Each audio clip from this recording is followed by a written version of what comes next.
Assalomu alaykum, hurmatli talabalar. Dasturlash fanidan sizlar bilan o'tadigan navbatdagi ma'ruzamiz mavzusi komponentalar bilan ishlash, komponenta tushunchasi va xususiyatlari, ma'lumotlarni kiritish va chiqarish komponentalari.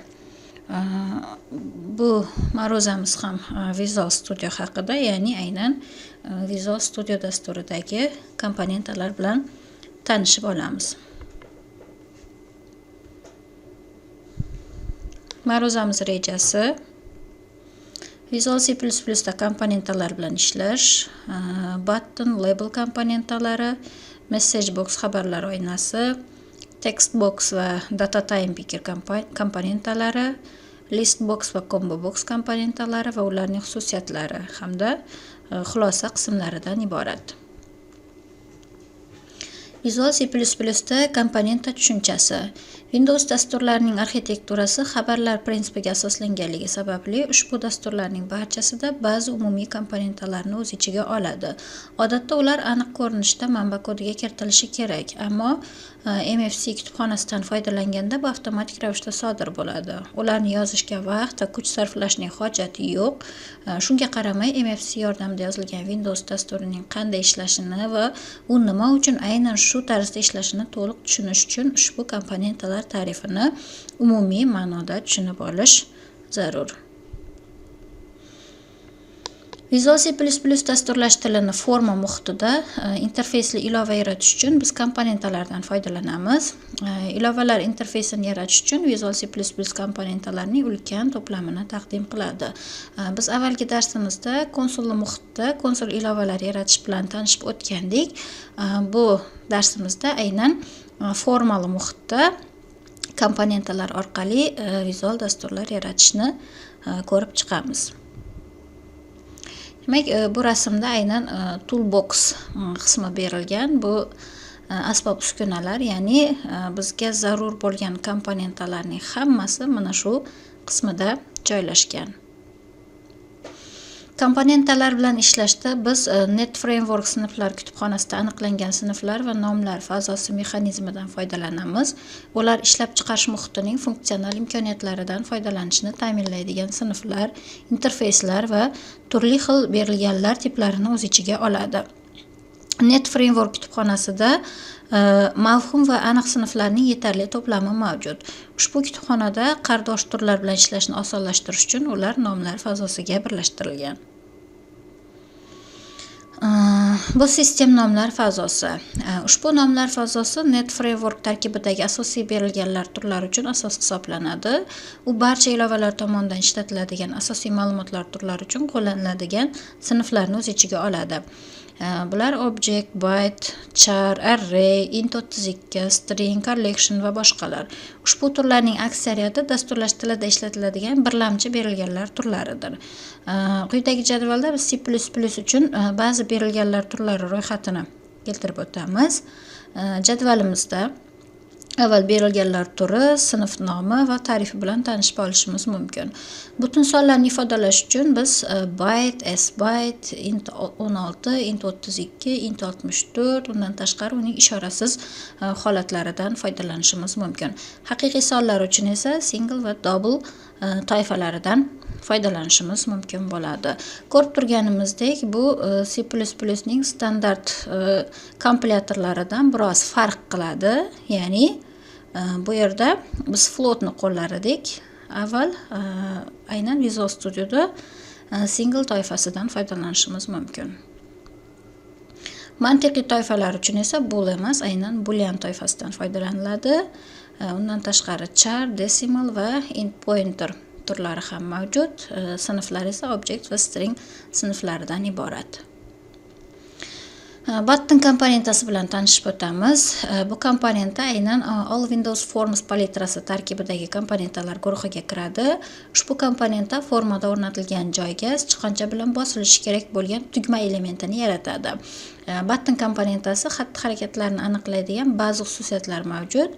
Bu komponentaning formada ko'rinishi quyidagicha. Ya'ni biz buttonni joylagan vaqtimizda mana shunday tugma ko'rinishida hosil qilinadi. Bu ishlatilgan vaqtida uni ustiga bir marta bosadigan bo'lsak, qandaydir hodisa yuzaga kelishi mumkin. Bu komponentamiz aynan eng ko'p qo'llaniladigan komponent hisoblanadi. Bu yerda button komponentasi xususiyatlari bilan tanishib chiqishimiz mumkin. Ya'ni xususiyatlar bo'lganda buni aynan sozlash uchun zarur bo'lgan xususiyatlar berib o'tilgan. Ya'ni bularni ba'zilarini ko'radigan bo'lsak, auto ellips xususiyati, ya'ni avtomatik tarzda ellipsga aylanish xususiyati. Bu false holatda turibdi. Agar uni true'ga aylantiradigan bo'lsak, aynan shu hodisa yuzaga keladi. Back color, background image, kursor va hokazo. Mana shunday bir nechta xususiyatlardan foydalanishimiz mumkin. Biz mana bu qismida komponentlarni boshda formaga joylagan vaqtimizda uning nomi avtomatik tarzda button bo'ladi va uning tekst xususiyatidan nomini o'zgartirishimiz mumkin. Button hodisalari, xususiyatlardan tashqari hodisalar ham mavjud. Biz hodisalarga mana bu qismidagi chaqmoq belgisi orqali o'tishimiz mumkin. Ya'ni asosiy dastlab properties qismida aynan xususiyatlar joylashgan bo'ladi. Bu qismiga o'tsak esa events, ya'ni hodisalar bo'limiga o'tishimiz mumkin. Ko'pgina hodisalar o'z nomiga mos keluvchi hodisalarni shakllantirish uchun mo'ljallangan. Ulardan ba'zilarini ko'rib chiqamiz. Eng asosiysi klik hodisasi. Bu tugma sichqoncha bilan bir marta bosilganda paydo bo'ladigan hodisa hisoblanadi. Enter esa tugma kiritish fokusini qabul qilganda paydo bo'ladi, ya'ni u faollashadi. Uni bosish mumkin. Mouse hover esa sichqoncha kursori tugmacha ustida bo'lganda paydo bo'ladi. Masalan, bu hodisa ro'y berganda tugmachaning xususiyatlarini o'zgartiradigan qilish mumkin. Mouse leave hodisasi sichqoncha kursori tugmani tark etganda paydo bo'ladi. Bu yerda ushbu hodisaning paydo bo'lishidan ham foydalanish mumkin va avvalgi xususiyatlardan farqli o'laroq tugmachaning xususiyatlari o'zgartirilib, endi ularni tiklash kerak. Shunda tugma avvalgi shaklini oladi. Bu yerda aynan hodisalarga misollar berib o'tgan. Hozir biz ko'rib chiqqan klik hodisasi, mouse down, mouse enter, mouse hover, mouse leave, mouse move va hokazo bir nechta hodisalar mavjud. Metodlarini ko'rib chiqamiz. Tugmada asosan ajdod sinflaridan meros qilib olingan ko'plab metodlar mavjud. Keling ulardan ayrimlarini ko'rib chiqamiz. Bular hide metodi tugmachani yashiradi, ya'ni ko'rinmas qiladi. Bu metodni to'g'ridan to'g'ri avval buttonning nomini va undan keyin nuqta qo'yib metodni o'zini berishimiz mumkin bo'ladi. Qandaydir shart asosida berib o'tishimiz mumkin. Focus metodi tugmachani faol qiladi, ya'ni uni bosish mumkin bo'ladi.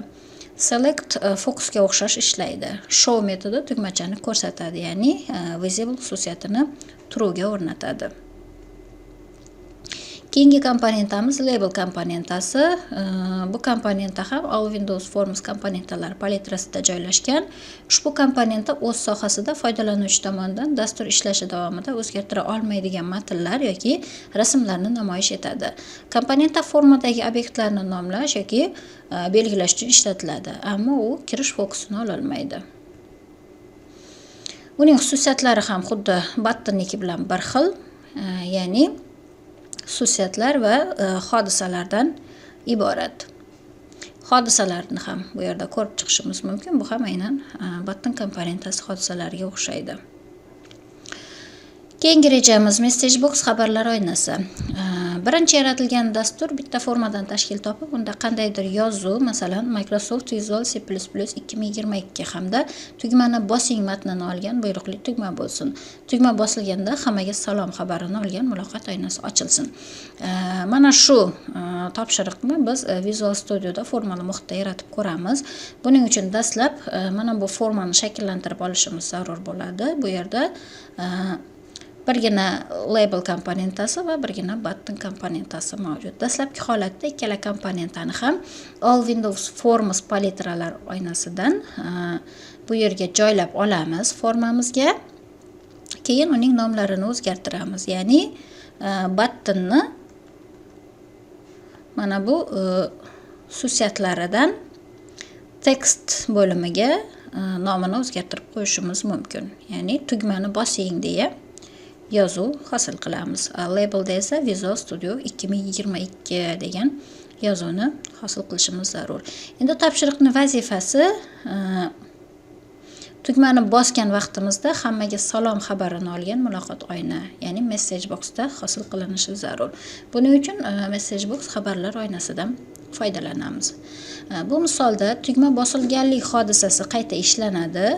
Bo'sh qayta ishlovchini olish uchun button bir tugmasining xossalar panelidan chaqmoq rasmli events, ya'ni hodisalar tugmasi bosilib, hodisalar ro'yxatidan klik hodisasi tanlanadi. Uning ustida sichqoncha tugmasini 2 marta bosiladi va natijada myform hash dastur kodi qo'yilmasiga o'tiladi. Va mana shu kodlar oynasida bizda buttonning klik hodisasini ta'riflovchi maxsus funksiya yaratiladi. Mana shu funksiyaning ichiga biz kerakli kodni yozishimiz mumkin bo'ladi. Demak, tugma bosilganda salom do'stlar muloqot oynasi ochilishi uchun figurali qavslar ichiga quyidagi matnni yozamiz. Message boxning show parametridan foydalanamiz va uning ichiga salom do'stlar tekstini joylashimiz mumkin. Bu ko'rib turganimizdek buttonning klik hodisasining ichiga yoziladi. Mana shu qator. Bu yerda message box obyektining show funksiyasi ishga tushirilmoqda. Demak, button bir obyektining bosilganlik klik hodisasi qayta ishlanadi. F5 tugmasini bosib dasturni ishga tushiramiz.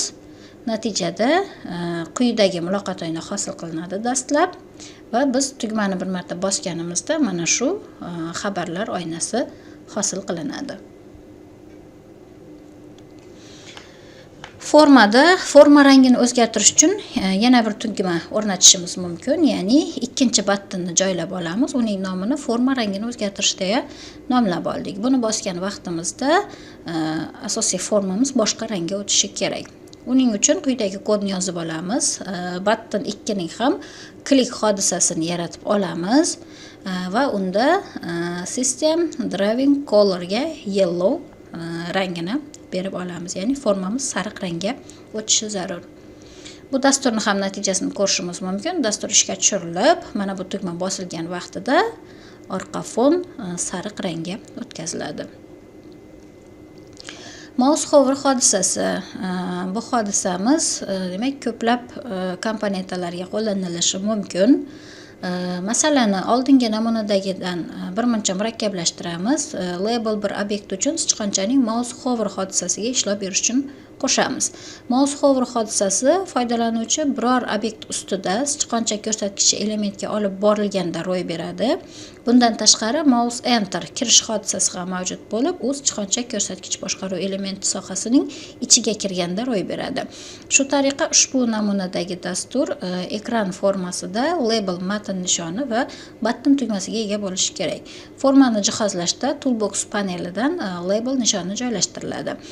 Dastur kodiga ikkita hodisalarga ishlov beruvchilar qo'shiladi. Buning uchun properties panelida events, ya'ni hodisalar bandiga o'tamiz va ketma-ket formani yuklash, form load va label bir mouse hover hodisalarida sichqonchaning chap tugmasini 2 marta bosamiz.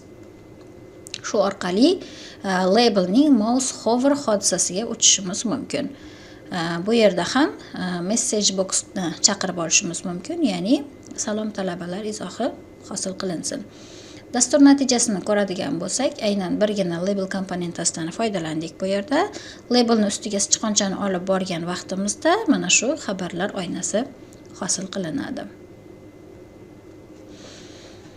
Data time picker komponentasi va uning xossalari.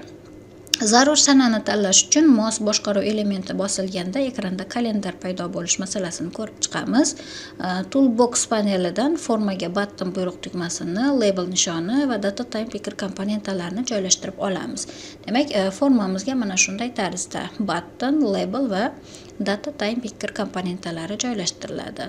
Buttonning nomini esa sanani tanlash deya o'zgartirishimiz mumkin. Agar bu elementning ko'rsatkich belgisi tanlansa, vaqtni tanlash uchun rasmda ko'rsatilgandek kalendar paydo bo'ladi. Demak, biz buttonni bosgan vaqtimizda mana shu yerda qo'yilgan sana labelda hosil qilinishi zarur. Buning uchun quyidagicha koddan foydalanamiz. Ya'ni buttonning klik hodisasini ishga tushiramiz. Unda data time pickerni Fox metodidan foydalanamiz. Hamda send case buyrug'idan ishga tushirishimiz mumkin. Data time picker komponentasining esa value changed hodisasini yaratib olamiz. Bu komponent ustida hech qanchani 2 marta bosgan vaqtimizda o'zi avtomatik yaratiladi. Demak, bu ishga tushirilgan vaqtida label birini text xususiyatiga tanlangan sana va data time picker komponentasidagi tekstni oladigan qilib joylashtirishimiz mumkin. Dastur natijasini ko'radigan bo'lsak, avvalambor button tugmasini bir marta bosamiz va bu yerdagi sanadan ixtiyoriy bittasini tanlashimiz mumkin. Tanlagan vaqtimizda tanlangan sana mana shu labelda hosil qilinadi. Textbox komponentasi bu komponenta ham matnlar bilan ishlovchi komponenta hisoblanadi. Forma bilan ishlash jarayonida ko'p hollarda berilganlarni textbox matnli maydon orqali kiritish tashkil qilinadi. Misol tariqasida matnli maydon orqali raqam kiritiladigan buyruq tugmasi bosilganda uning kvadrat ildizini hisoblovchi va natijani labelda chiqaradigan oddiy dasturni ko'rib chiqamiz. Agar raqam bo'lmagan belgi kiritilsa, foydalanuvchiga bu haqda xabar berilsin. Demak, formamizga 3 ta komponentani joylab olamiz. Textbox komponentasi, label va button komponentalari.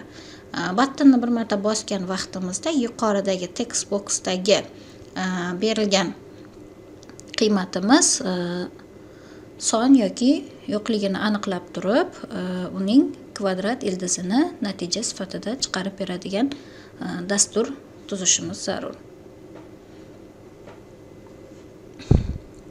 Bu yerda buttonning klik hodisasini ko'rib chiqamiz. Bunda haqiqiy toifali x sonini e'lon qilib oldik.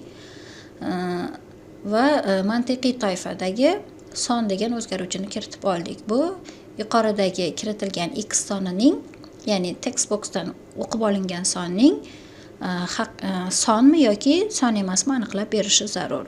Agar bu sonli toifadagi qiymat bo'ladigan bo'lsa, u holda true qiymat, aks holda false qiymatga ega bo'ladi. Demak, son false bo'ladigan bo'lsa, labelda son kiritilsin deya izoh chiqaramiz. Aks holda y o'zgaruvchini e'lon qilamiz va yuqorida o'qib olingan sonimizning ildizini unga qiymat sifatida o'zlashtiramiz va uni labelning text xususiyatiga o'zlashtirishimiz mumkin. Dastur natijasini ko'ramiz. Demak, textbox komponentasiga 9 sonini kiritadigan bo'lsak, 9 ning ildizini bizga 5 xona aniqlikda chiqarib berdi. Agar kiritilgan qiymatimiz sonli qiymat bo'lmaydigan bo'lsa, u holda labelda shunga mos izoh hosil qilinadi. Textbox komponentasining password char xossasi kiritilayotgan qiymatlarni ma'lum bir ko'rinishda o'zgartirish imkonini beradi. Misol uchun, textboxdan kiritilgan parolni labelda ko'rsatish dasturini ko'rib chiqamiz. Buni amalga oshirishning 2 xil usuli mavjud. Birinchisi, dizayn oynada komponentalarni tanlab, properties darajasidan password char xossasiga yulduzcha yoki shunga o'xshash biror belgi qo'yishimiz mumkin. Bu yerda aynan textbox komponentasining password char xossasini ko'rib chiqamiz va unga yulduzcha belgisini qo'ydik. Bu dastur natijasi aynan berilgan matnni yashirish vazifasini bajaradi. Buttonning esa klik hodisasiga aynan undagi textboxdagi tekstni labelning tekstiga chiqarishni ko'rishimiz mumkin. Textbox xususiyatlari, lines xususiyati mavjud. Bu xususiyat yordamida chiziqlarni o'rnatish, ya'ni ochilgan dialog oynasi orqali chiziqlarni ko'rsatish va albatta chiziqlarni kiritishimiz mumkin. Ushbu xususiyatda o'rnatilgan barcha o'zgarishlar tekst xususiyatiga tushadi va aksincha. Multiline xususiyati ham mavjud. Bu ko'p qatorli kiritish rejimini o'rnatadi. Ya'ni dastlabki holatda biz textboxni joylab olganimizda unda bittagina qator bo'ladi. Multiline o'rnatadigan bo'lsak, biz bir nechta qatorli rejimga o'tishimiz mumkin. Password char xossasini ko'rib chiqdik. Read only xossasi ham mavjud.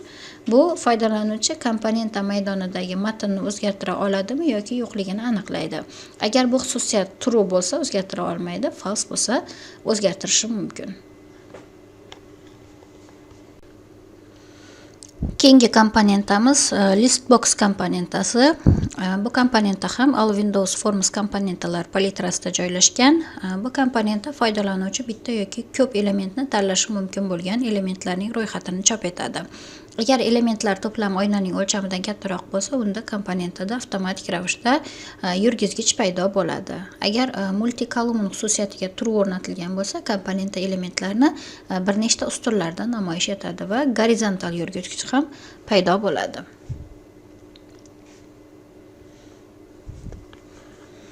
Agar bu multi-kolumn qiymatiga false o'rnatilgan bo'lsa, unda elementlarning chiqishi bitta ustunlik bo'ladi va vertikal yurgizgichdan foydalaniladi. Agar scroll always visible xususiyatiga true qo'yilgan bo'lsa, elementlar sonidan qat'iy nazar yurgizgich paydo bo'ladi. Ya'ni ekranga sig'sa ham, sig'masa ham yurgizgichdan foydalanishimiz mumkin. Selection mode xususiyati bir vaqtning o'zida qancha elementni tanlash mumkinligini aniqlaydi. Listbox bilan qanday ishlashimiz mumkin? Selected index xususiyati mavjud. Bu xususiyat tanlanganlar ro'yxatidan birinchi elementga to'g'ri keladigan butun sonni qaytaradi. Agar tanlov bo'sh bo'lsa, ushbu xususiyatning qiymati -1 ga o'rnatiladi. Ro'yxatdagi indeks qiymati 0 dan boshlanadi. Komponentaning formada ko'rinishi quyidagicha, ya'ni formaga joylagan vaqtimizda bu kattaroq maydonli forma komponenta hisoblanadi. Bir nechta qatorli ma'lumotlarni olishi mumkin. Keyingi komponentamiz ComboBox komponentasi. Bu komponenta ham All Windows Forms komponentalar palitrasiga tegishli. Ushbu komponenta tahrirlanadigan maydon va Listbox ro'yxati birikmasidir. Formada u o'ng tomonda uchburchak tugmachasi bilan tahrirlanadigan maydon sifatida ko'rinadi. Bu komponenta ochiladigan ro'yxat ko'rinishida ma'lumotlarni namoyish qilish va ushbu ro'yxatdan element tanlash uchun qo'llaniladi. Odatda ComboBox matn chiqarish, kiritish oynasi sifatida paydo bo'ladi. Bitta satrli text boxning analogi sifatida va ochiladigan ro'yxat yashiringan holatda bo'ladi. Bundan tashqari, foydalanuvchi elementlarni tanlashi mumkin bo'lgan Listbox komponentasining ham analogi hisoblanadi. ComboBox komponentasining formada ko'rinishini ko'rib chiqamiz. Demak, formamiz ishga tushirilgan vaqtda mana shu strelkani bosadigan bo'lsak, biz uni ichida saqlangan hamma qatorlarni ko'rishimiz mumkin. Masalan, 3 ta qator qo'ygan bo'lsak, mana shu 3 ta qator hosil qilinadi va ulardan ixtiyoriy bittasini tanlashimiz mumkin bo'ladi. Xulosa, Visual C++ dasturlash tilini forma muhitida interfeysli ilova yaratish uchun komponentalardan foydalaniladi. Ilovalar interfeysini yaratish Visual C++ komponentalar orqali amalga oshiriladi. Bu galgi ma'ruzamiz mana shulardan iborat edi. E'tiboringiz uchun rahmat.